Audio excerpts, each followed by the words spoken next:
Bapak, Ibu, Saudara sekalian, Shalom, selamat hari Minggu. Selamat jumpa lagi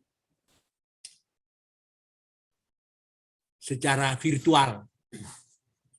Saya hari ini mau menyampaikan firman Tuhan di bawah tema sembuh dari sakit karena iman yang besar.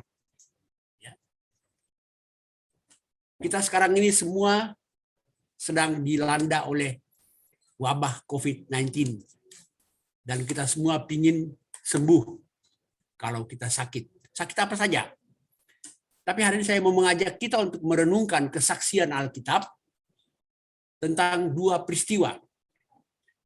Yang pertama, mari kita buka Matius 8. Matius 8 ayat 5 sampai 13.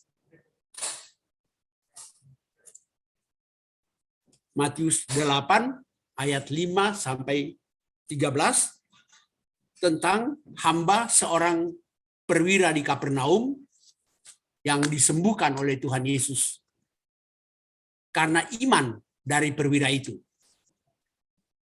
Ketika Yesus masuk ke Kapernaum, datanglah seorang perwira mendapatkan dia dan memohon kepadanya, "Tuan, hambaku terbaring di rumah karena sakit lumpuh dan ia sangat menderita."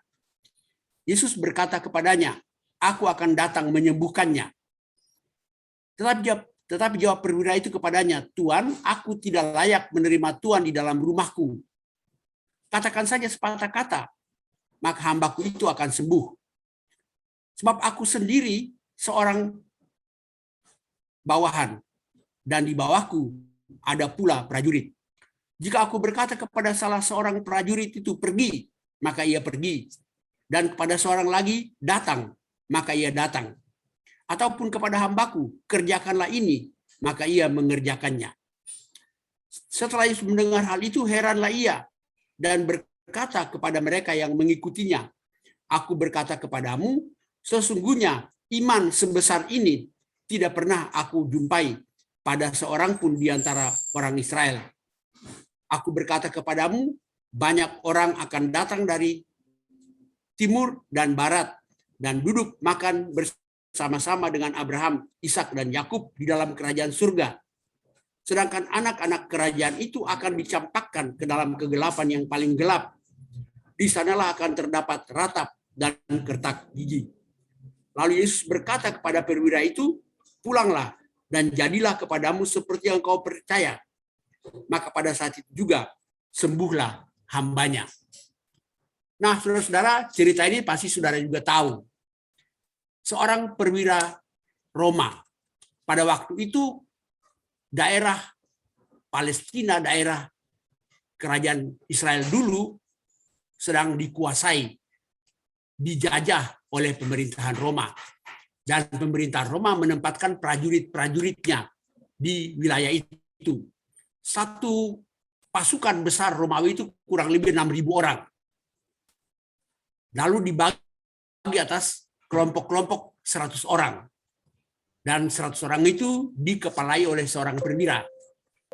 Perwira itu datang kepada Tuhan Yesus dan memohon bahwa hambanya sakit lumpuh dan sangat menderita. Dan Yesus meresponinya dengan mengatakan, "Baik, saya akan datang menyembuhkannya."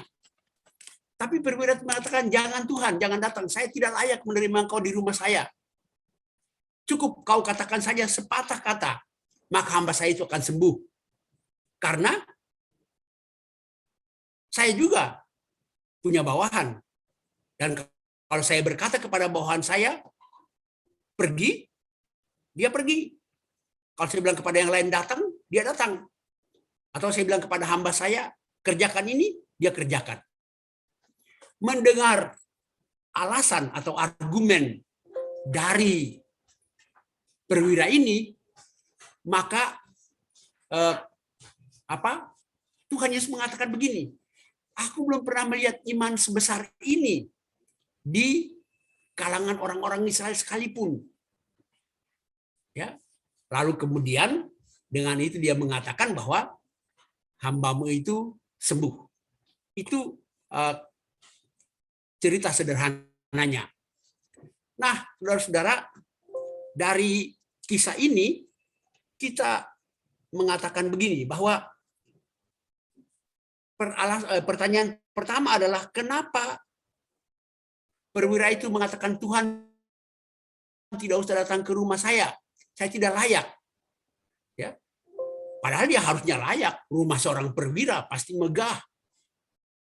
Jadi dia menolak kedatangan Yesus bukan karena dia merasa rumahnya itu tidak layak, bukan. Tapi memang dia menghormati. Alasan pertama adalah dia menghormati kebiasaan atau keyakinan orang-orang Yahudi. Orang-orang Yahudi menganggap bahwa rumah orang kafir itu najis. Perwira Romawi ini adalah seorang yang bukan Yahudi. Walaupun dalam bacaan paralel yang di Lukas dikatakan bahwa perwira ini sangat mengasihi orang Yahudi. Tapi dia bukan orang Yahudi. Dan karena itu dia bisa saja sebagai seorang perwira bisa memerintahkan Yesus datang ke rumah saya. Tapi dia sangat menghormati tradisi orang Yahudi yang melarang bahwa orang Yahudi tidak boleh masuk ke rumah orang kafir, orang yang bukan Yahudi.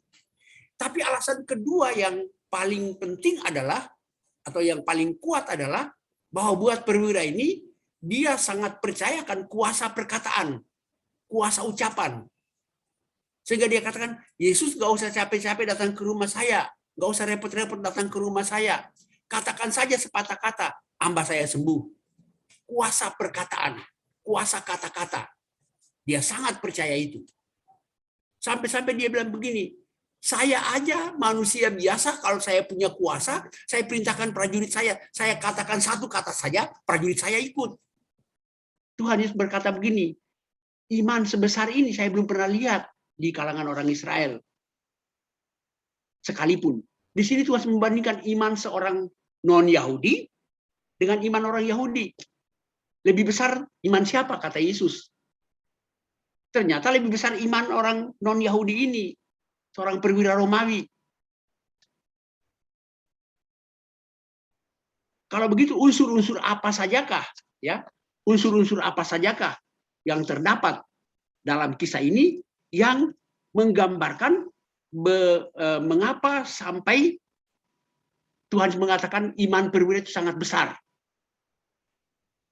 Pertama, kalau secara tersirat di Matius, tapi tersurat di Lukas bahwa dia mendengar tentang Yesus. Faktor pertama adalah bahwa perwira ini mendengar tentang Yesus. Lalu dia datang kepada Yesus. Datang langsung atau datang dengan perantara, bukan soal. Tapi dia datang kepada Yesus. Yang ketiga adalah dia memohon. Dia memohon kepada Yesus. Yang keempat adalah, saya mau menyebutnya, dia tanda petik berani, ya, berani beradu argumentasi dengan Tuhan Yesus. Apa itu istilah yang tepat atau tidak? Maksudnya begini, dia open, dia curhat, bahkan dia bersedia untuk semacam berdebat dengan Tuhan Yesus. Ya, kalau kita baca di Injil Lukas, ya, ketika Yesus mengatakan saya akan datang, dia bantah, dia tolak. Dia mengatakan gak usah Tuhan. Kalau saya, Jokowi mengatakan mau datang ke rumah saya gak bakal tolak.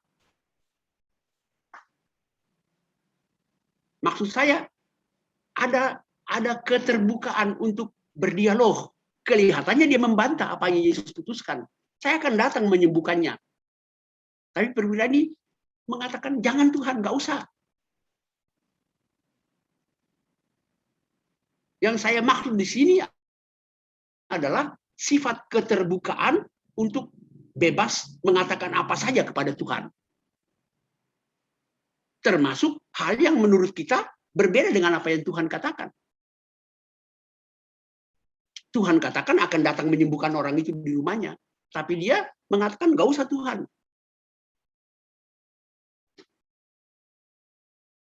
Dan hal yang berikut adalah bahwa perwira ini ketika dia setelah Yesus katakan pergilah, pulanglah, ya, jadilah seperti apa yang kau percayai.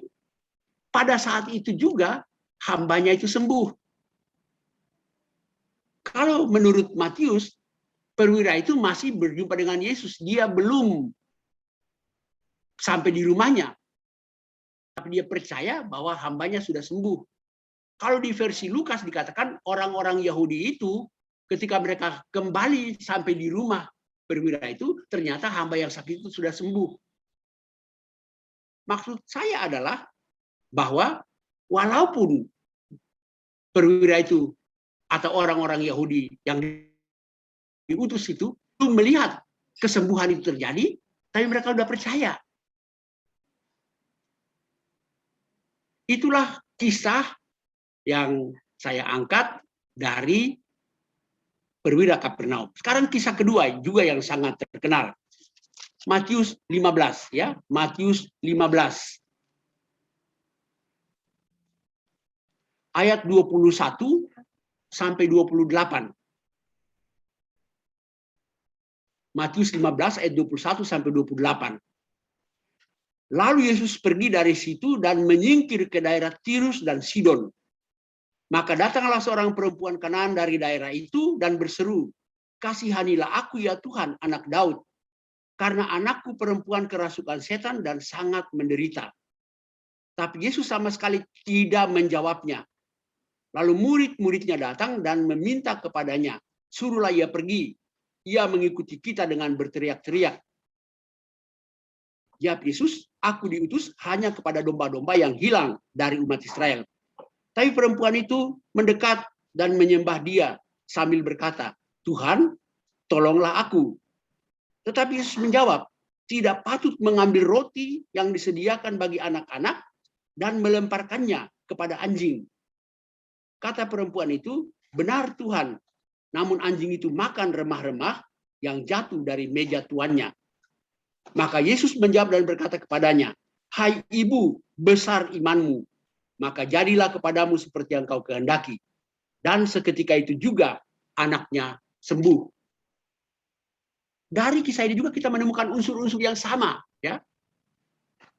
Tirus dan Sidon itu sudah di luar wilayah Yahudi, daerah non-Yahudi. Dan Yesus menyingkir ke sana. Yesus bukan mau istirahat, tapi Yesus mau semacam retreat untuk mau fokus menghadapi bagian akhir dari hidupnya, ya, penderitaan dan kematiannya. Dan dia pergi ke daerah bukan daerah Yahudi, daerah Tirus dan Sidon. Nah, di situ dikatakan ada seorang ibu-ibu Kanaan. Ibu Kanaan ini juga bukan orang Yahudi. Ibu orang Kanaan ini juga datang kepada Yesus dan memohon karena anaknya sakit. Perhatikan bahwa pada awalnya Yesus seolah-olah cuek. Ya. Dikatakan bahwa Yesus sama sekali tidak menjawabnya. Yesus cuekin. Sehingga murid-muridnya datang mengatakan, "Tuhan, suruh dia pergi aja." Bahkan diusir. Mau diusir. Tapi dia tetap mengikut.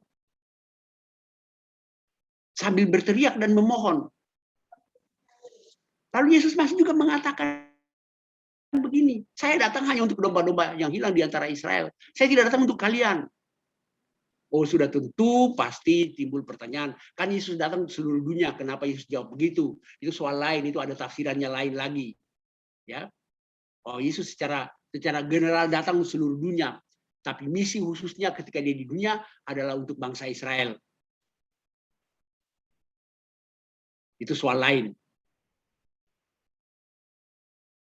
Tapi karena dia ngotot terus, karena dia menyembah terus, "Tuhan tolong, Tuhan tolong." Maka Yesus masih jawab lagi, tidak patut mengambil roti dari anak-anak dan memberikannya kepada anjing. Anjing itu dalam pandangan orang itu binatang yang najis, kotor. Dan Tuhan selalu mengatakan apa? Keselamatan yang disediakan bagi bangsa Israel itu tidak bisa dikasih kepada anjing. Apakah perempuan ini tersinggung? Ibu ini tersinggung? Tidak. Malah dia mengatakan begini. Tapi anjing juga bisa makan remah-remah dari roti yang jatuh dari meja. Itu yang Yesus kagum. Ibu, imanmu besar. Jadilah padamu seperti yang kau kehendaki. Dari kisah ini kita menemukan unsur-unsur yang sama tentang apa yang disebut iman yang besar itu. Dalam kisah perwira Kapernaum dan kisah ibu Kanaan ini, ibu orang Kanaan ini. Pertama dia dengar. Memang di Matius 15 ini dikatakan dia ada kata dengar, tidak ada.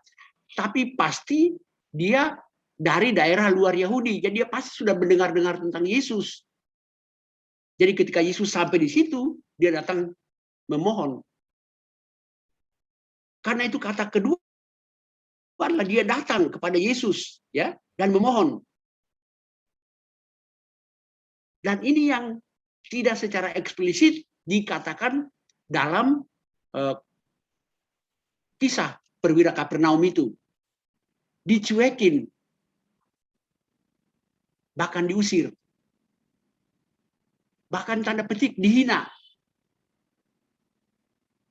Tapi dia ngotot.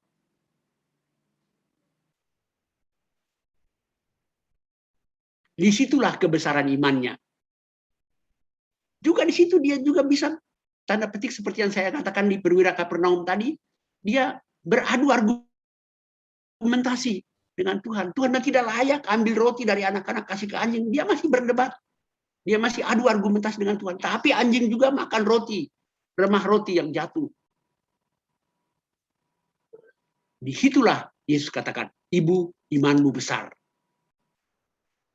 Jadi kalau saya menggabungkan dua kisah ini untuk menerapkannya pada tema yang saya tetapkan, saya pilih tadi, sembuh dari sakit karena iman yang besar.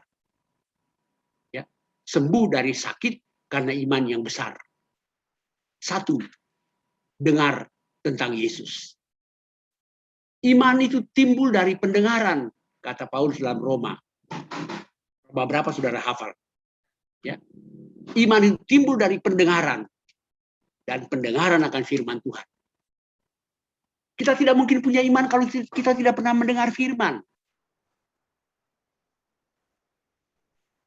Iman kita tidak akan besar kalau kita tidak pernah mendengar firman. Langkah kedua, datang. Ya. Kita dengar firman, oke, tapi apakah kita selalu datang kepada Tuhan dalam doa? Datang dalam arti kita selalu meminta kehadirannya dalam hidup kita. Kita selalu minta agar dia berjumpa dengan kita dalam hidup kita. Datang kepadanya. Yang ketiga adalah memohon. Ya. Memohon.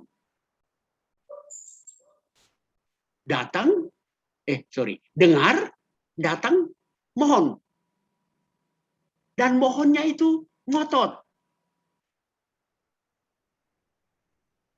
Seperti ibu ini. Kadang-kadang kita mohon, kelihatan seperti Tuhan cuek.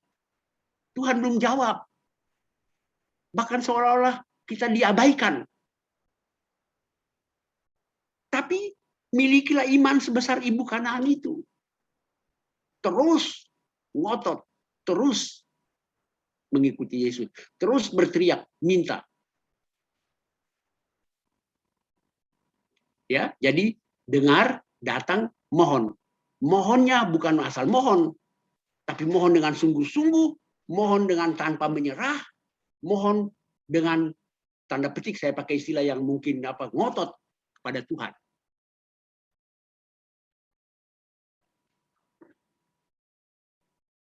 Yang berikut adalah bahwa kita bersedia curhat. Jangan sampai kita tidak memiliki keterbukaan untuk bicara bebas dengan Tuhan. Ya. Perwira itu bebas untuk tanda petik ya. Saya tidak tahu bagaimana mengalimatkannya. Tapi perwira itu bebas untuk berdialog. Nah, mungkin lebih tepat kata dialog. Ya, dia berdialog dengan Tuhan. Ibu orang Kanaan ini juga berdialog dengan Tuhan.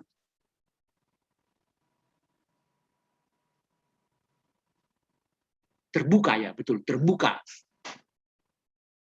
Apapun yang ada di hati kita, katakanlah kepada Tuhan.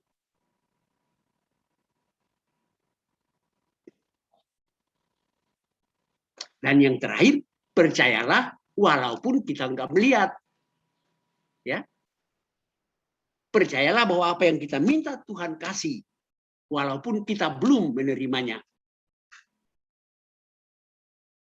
Kalau versi Matius, perwira itu belum sampai di rumahnya, tapi dia sudah percaya bahwa Yesus, bahwa hambanya sudah sembuh.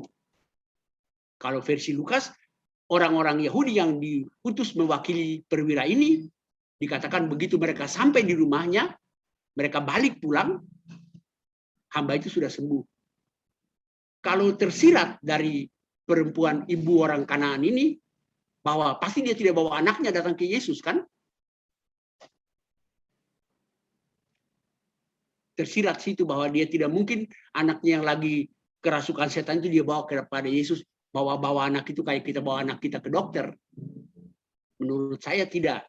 Dia hanya datang memohon. Apapun yang terjadi, tapi yang terakhir dari iman yang besar itu adalah bahwa dia percaya walaupun belum melihat. Itu yang Tuhan katakan juga kepada Thomas. Berbagai orang yang percaya walau tidak melihat.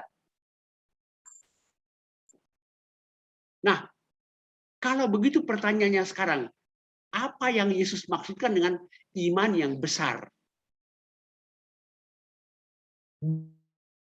Besaran iman kita itu apa? Ukuran untuk mengatakan iman ini besar apa? Sebab ada ayat yang terkenal yang Yesus katakan, kalau imanmu sebesar biji sesawi. Biji sesawi kan biji yang paling kecil di Palestina. Itu biji sesawi, biji yang paling kecil. Tapi katakan kalau imanmu sebesar biji sesawi, kau bisa bilang pada gunung ini pindah dari sini ke sana. Dalam versi Injil yang lain, kau bisa mengatakan pohon ini tercabutlah kau dan tertanam di sana. Jadi kalau Yesus katakan iman yang besar yang membawa kesembuhan kepada hamba perwira Kapernaum dan anak perempuan dari ibu orang Kanaan ini, besarannya gimana?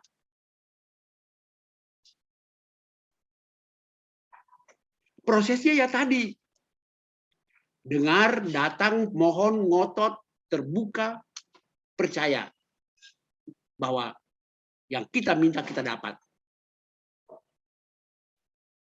Lalu di mana kebesarannya itu? Nah, ukuran besarnya itu kata Yesus biji sesawi.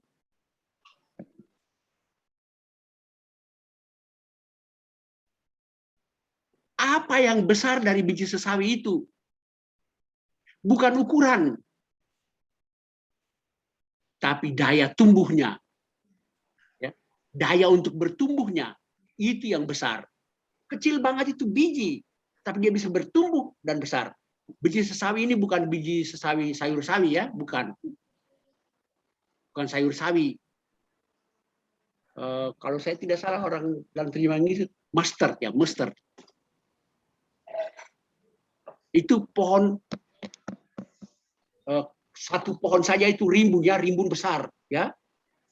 Yesus di perumpamaan lain mengatakan biji sesawi itu nanti dia rimbun sampai burung-burung bersarang di situ. Maksudnya iman yang besar itu tidak statis, tapi dinamis. Dalam ilmu teologi dikatakan begini, iman itu punya 3 dimensi. Ada 3 dimensi iman. Pertama, dimensi pengetahuan. Kita tahu siapa yang kita percayai. Dimensi pengetahuan. Ada bahasa kerennya, bahasa Latin, notitia. Notitia, tulisnya notitia. bacanya notisia. Itu dimensi pengetahuan. Yang kedua, dimensi kedua dari iman adalah dimensi pengakuan. Ya, kita mengakui iman kita. Ada pengakuan iman rasuli, ada pengakuan iman GBI yang baru kita ucapkan tadi. Itu dimensi kedua dari iman. Tapi dimensi ketiga adalah dimensi penyerahan total diri kepada Tuhan. Oh ya, dimensi pengakuan itu disebut assensus, bahasa Latinnya assensus. Tapi dimensi ketiga adalah dimensi penyerahan diri total kepada Tuhan. Bahasa Latinnya fiducia. Ya, fiducia. Jadi iman itu punya 3 dimensi. Dimensi pengetahuan, notisia, dimensi pengakuan, assensus, dan dimensi penyerahan diri, penyerahan hati total kepada Tuhan, fiducia. Tapi daripada pakai bahasa Latin repot-repot, kita pakai bahasa Indonesia saja. Iman itu punya 3 dimensi. Dimensi otak, pengetahuan, dimensi mulut, pengakuan, dan dimensi hati, penyerahan diri total. Nah, iman yang besar itu yang mana? Bukan otak, bukan pengetahuan. Saya bisa belajar teologi sampai saya bisa dapat S3. Tidak menjamin bahwa iman saya besar. Juga bukan dimensi kedua, pengakuan. Orang bisa mengaku dengan mulut. Walaupun otak dan mulut perlu. Tapi dia hanya jalan untuk ketiga, yaitu penyerahan diri total. Jadi yang besar imannya itu adalah berapa besarnya kita berserah total kepada Tuhan. Semakin besar penyerahan diri kita, semakin besar iman kita. Semakin kecil penyerahan diri kita, semakin kecil pula iman kita. Jadi dimensi otak, dimensi mulut, dimensi hati. Pengetahuan bisa besar, dimensi pengakuan bisa besar, tapi itu tidak menjamin. Makanya dikatakan dengan mulut orang percaya, dengan mulut orang mengaku dan dibenarkan, tapi dengan hati orang percaya dan diselamatkan. Itu saudara hafal juga di Roma. Jadi iman yang besar. Saya hendak mengatakan bahwa ukuran besarnya iman itu bukan pada besarannya, ukuran luarnya, tapi daya berubahnya, daya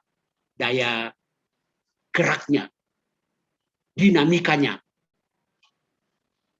Dan itu mengacu pada seberapa besar kita total berserah kepada Tuhan. Dalam masa pandemi ini, orang sering mengatakan begini, iman, imun, aman. Ya, iman, imun, aman. Ya, iman membuat kita aman. Imun membuat kita aman. Kalau kita punya imun tinggi, ya, kita aman dari COVID misalnya. Ya, tapi dalam keyakinan iman kita mengatakan bukan imun kita yang melindungi kita dari COVID, tapi iman kita lah yang melindungi kita dari COVID. Tapi iman kita lah, karena kita punya iman, maka kita juga berusaha untuk meningkatkan imun kita. Maksud saya, orang punya imun, bisa punya imun tanpa iman. Tapi kalau orang punya iman, dia harus memperhatikan imunnya. Maka dia aman.